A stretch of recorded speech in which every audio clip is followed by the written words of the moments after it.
Join me. Wasn't that great? One of the most vilified films in Hollywood history. I mean, really vilified.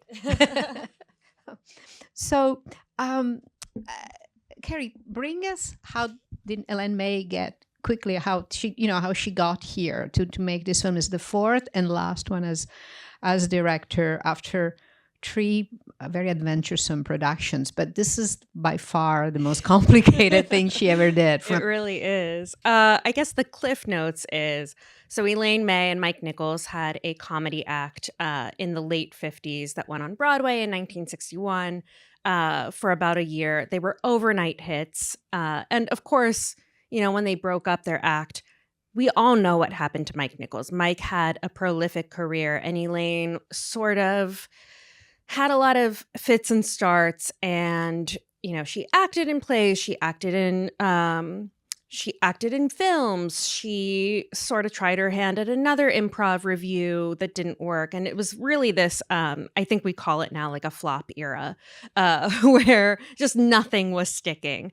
And in 1968, finally, after years and years of false starts, she got a deal with Paramount to write and direct her first film, A New Leaf. Well, actually, to write it, and then they were like, well, you can direct it too. You can't have director approval, but you can direct it too. And then, oh, you can't have actor approval, but you can star in it too. And oh, by the way, we're going to pay you instead of $200,000 for the script, $50,000 for all three jobs. Hope that's okay. And it was a modest success.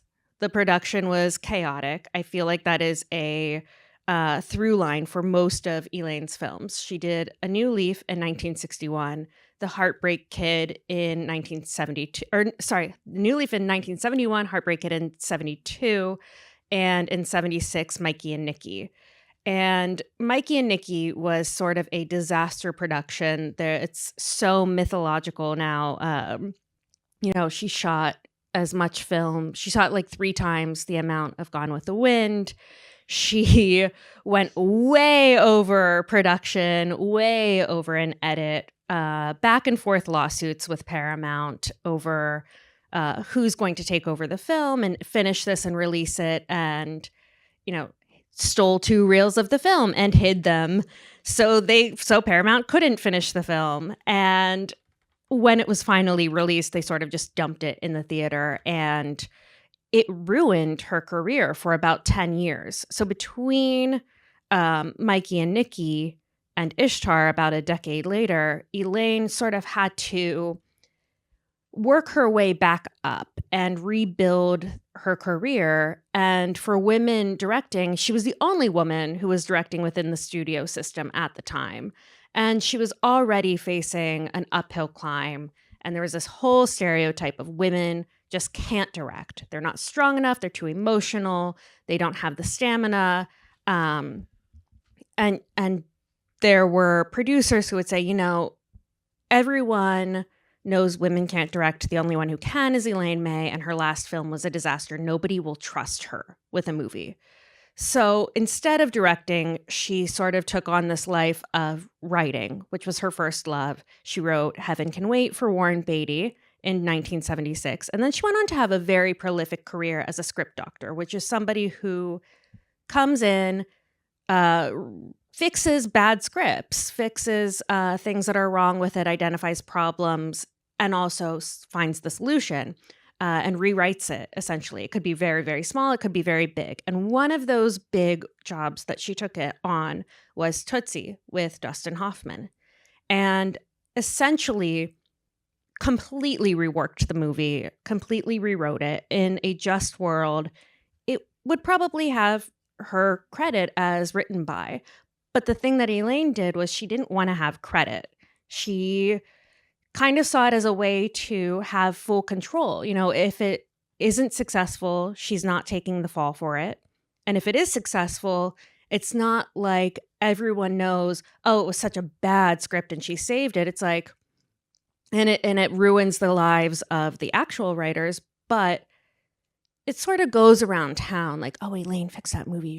You should hire her to fix your movie. And she also knew that if she was fixing other people's movies, people that she was friends with, they would pay her back. And so we get to 86 and she's just like riffing at dinner with Warren Beatty. And they sort of come up with this idea of he wanted to make a movie about two people who get caught up in a political coup in South America. And she had this idea of wanting to make a movie that was an homage to the Bob Hope, Bing Crosby Road 2 movies. And she's like, yeah, it should be like two guys who sing and they're performers or something and they're not very good. And she's like, Warren's very funny. Warren can be very funny. She also helped him with Reds. She did so much work on Reds that was all, again, uncredited. And so she's like, Warren knows me. I want him to do something that's lighter than the last film he did, which at this point was also Reds, like 5 years before. And at that time, you know, that amount of time between projects was considered sort of dangerous. And she recruits Warren to be in the film. And Warren recruits Dustin, and Dustin's like, oh, I know Elaine. I know her work. I'm not so sure I want to work with her as a director because, it's just everything has gone wrong with her movies. And Warren Beatty sort of talked him into it as, I'll be her producer. She needs a strong producer. And that sort of is how she sort of finagled her way into directing another movie. And the reason that it got signed on by Columbia was because Warren Beatty talked to the then head of Columbia Pictures and said, I'm going to control this. I have a great track record. Don't worry. And they also were like, well, we got assurance from Elaine that she won't misbehave. And they're like, we're going to take a chance on this because Warren Beatty is involved and he has power and we think it will be okay and we hope it will be okay. And it was not okay. So it was a famously delayed production even in Morocco. I mean, and you also can't imagine. I mean, even before I read the book, you just intuitively, what does Elaine May do in Morocco? The open spaces, desert, heat, all that stuff that you don't associate to a super sophisticated urban, like New Yorker, and the same for the two of them. So can you talk a little bit about the production and what are the major, because she has recurring issues when she directs, when she directs a movie. They're mostly in post-production, but sometimes she takes time and she doesn't decide, just talk a little bit because you spot all this recurring traits. I mean, the Morocco thing is, in Hollywood, if you're shooting a movie that takes place in the desert, you go to the desert, you go to Nevada, you go to rural California, you go someplace within reach of Hollywood where you have access to all of those resources. And also you're working with people who speak English. And there were so many legends associated with Ishtar, but one of them that I had to track down was there has been a longstanding rumor that because Coca-Cola was a major financer of Columbia Pictures at the time, and Coke had money in Morocco that they had frozen assets in Morocco and they couldn't do anything with it. And they kind of said, oh, you're filming a movie in the Middle East. Please, for the love of God, film it in Morocco. Spend as much as you want because we have all of this money here that we can't do anything about. And they did. And nobody else at the time knew that. So the trade reports were like, this is insane. They're burning through money in Morocco. They're flying Paul Williams, who did the music. They're flying him out there to be in Morocco. A songwriter for a movie does maybe like 2 weeks pre-production, might visit the set like once or twice or maybe 3 times to make sure everything's going according to process. But she was like, no, I need you here in case I decide I want other songs. So indecision is a major thread through Elaine May's production, primarily because she came from an improv background. She loves to experiment. She loves to find as many options as she possibly can while she is in production. So she just has a mass of material that she can then sculpt in post because she's a writer. She wants to edit it. She wants to figure out, how can I take apart the story that I wrote and put it back together in all of these different combinations.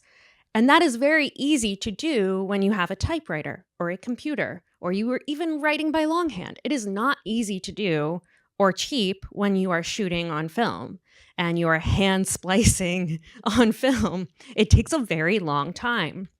So she's prompting her They actors. were sending rushes They were sending rushes to Rome, and then it was already like just way too much material very shortly into production, where the editor was like, he's like, I can't even watch the dailies. This is just, there's too much here. There's just too much. But Elaine has a incredibly photogenic memory where in the when I spoke to the editor, he would say, you know, we would have all of these takes and we would go through it, and she would remember things that they did on that day and say, do you remember the one where they do this? Where what happened to that footage? And he's like, what are you talking, like, which one? Or, oh, I think the third cut of this out of like 16, I like that cut of this scene the best. So she just wanted to have an abundance of material, and as a director of actors, wanted her actors to feel like they had a creative stake in the film as well, that they were free to make choices and experiment and try many different things. And again, it's heaven for an actor. It's wonderful to be on a set and experiment and feel like you can discover new things, or to be a director of something that you have written and think, oh, I didn't see it that way, or, oh, I love this direction. Let's try that and I'll see how it works later. It's also just it takes a really long time, and it's really expensive.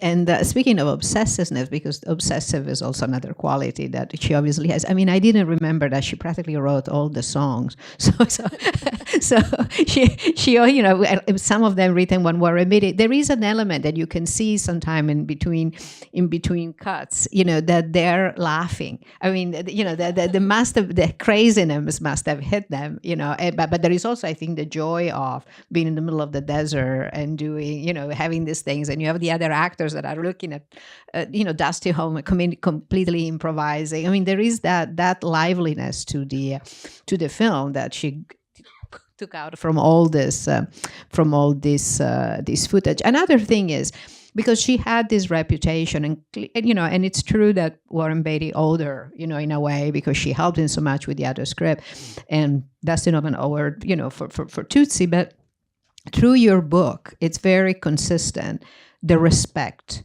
that they have for her. They're like, as crazy as she is, she knows best. Exactly, yeah. And why is that? And what is it that she knows best? Because it seems that every instant of her career, even with Mike Nichols, she knows best. The word is so overused that it loses its meaning, but she really is a genius. She is a brilliant woman who has such a powerful command of language and such a powerful command of human behavior. She's deeply, deeply interested in psychology. She knows how people in real life are. And that was one of her biggest strengths, especially as a script doctor. She could sniff out the artifice in anything, in a single line that might, you know, seem totally benign to you or I when we're watching a film. She would have a page-long margin note that says, you know, people don't say this in real life, or these people, because of their relationship, they don't know each other very well. They would not say it like this. They would say it like this, and here's why, and here's how I would redo it. She's always the smartest person in the room. She is always somebody who, several people said this too, especially in the edit process, she has an ability to look at everything as if it's her first time. She never gets tired of the footage. She never thinks like, I've seen enough, or I can't make a decision because now they all just sort of blur together. She's so precise. I mean, on Reds, there was a story where it's a very long movie. It's like a 3.5 hour long movie, and Warren Beatty was trying to cut it down, and he asked the editor, D.D. Allen, he said, with one reel of the film, he said, why don't we try, you know, taking 4 frames off every shot? And he brings Elaine in to look at this cut of the scene, this reel. And after it's over, she says, I don't know, like, what is it with this reel? It seems like every shot is 4 frames short. And he brings Dee Dee and he says, Dee Dee, what did I tell you? And he said, well, you told me to take 4 frames off every shot. Something that seems so negligible to the human eye. Like, I wouldn't notice if 4 frames were missing off of every shot. 4 frames, like that's 4 seconds, if even.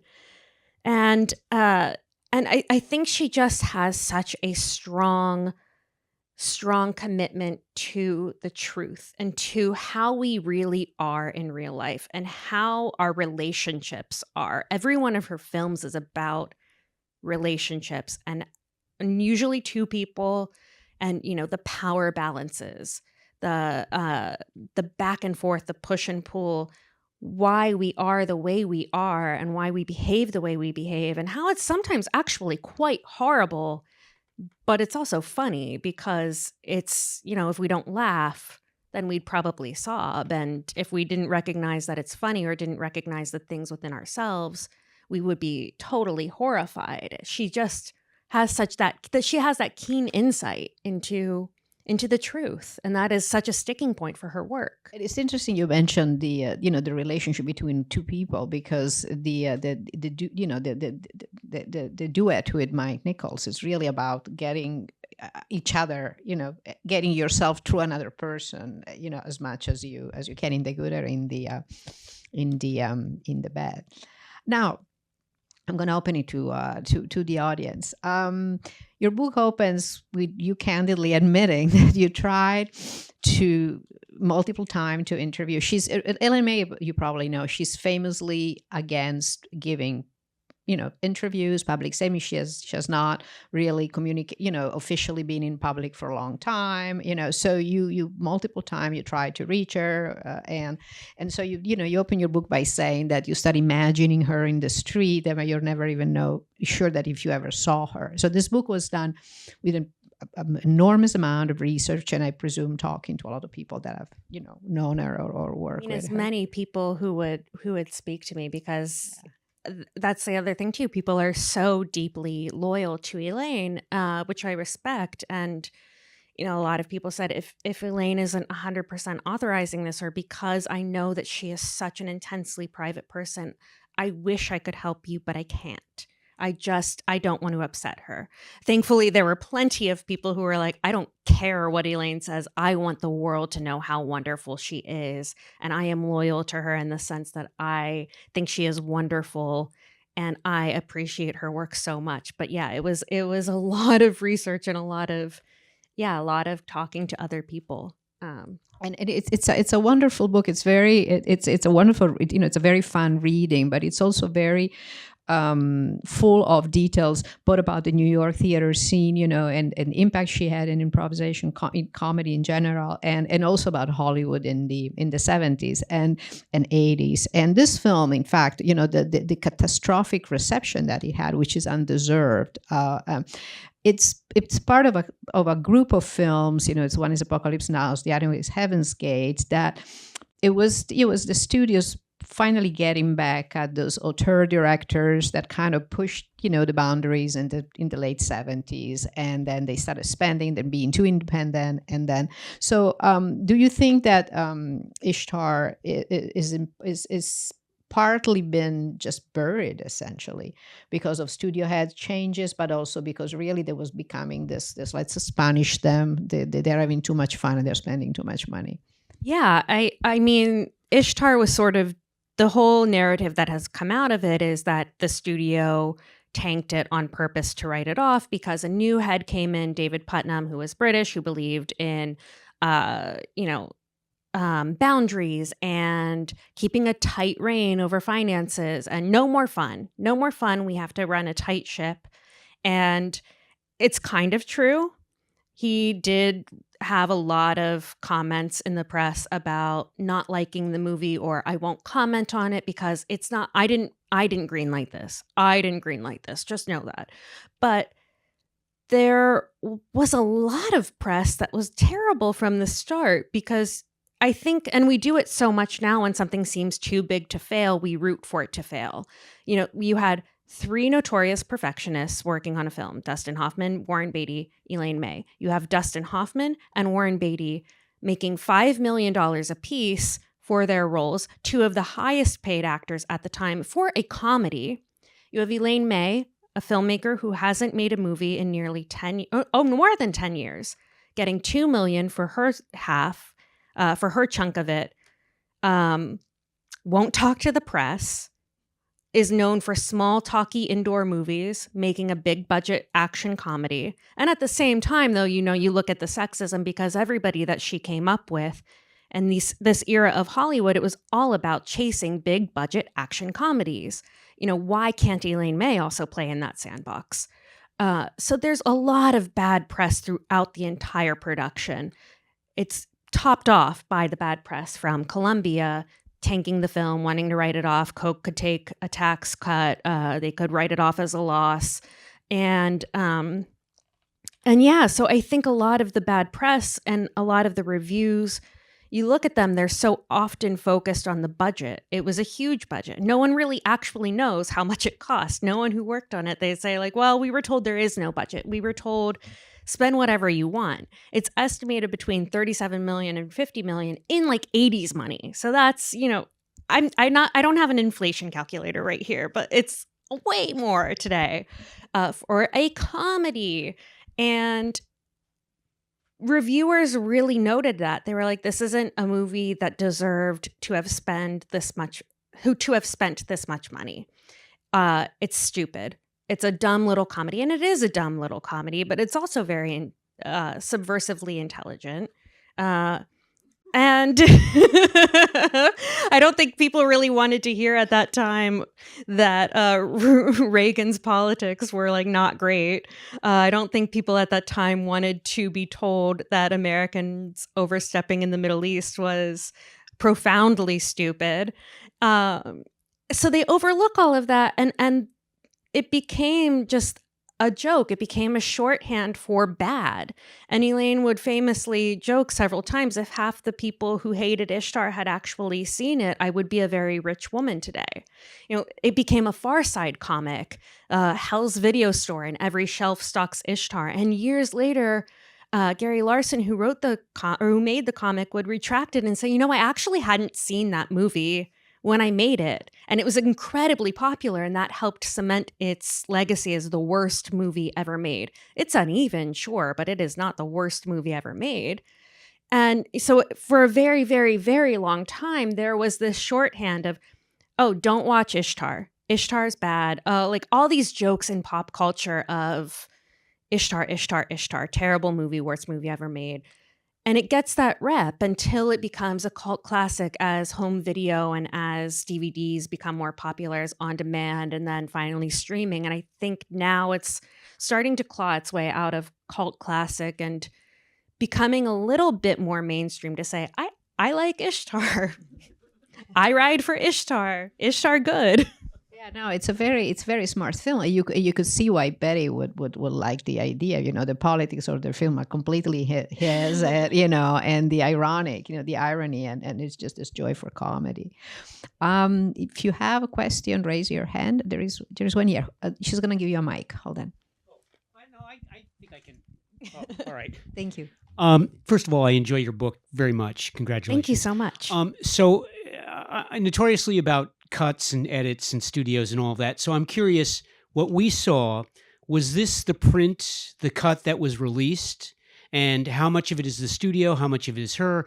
Is this a different, cut or print that from 87? I'm just curious about that. This, I am brain damaged enough from watching it so many times for the book that this I can clock it is Elaine's director's cut that came out on a Blu-ray remaster.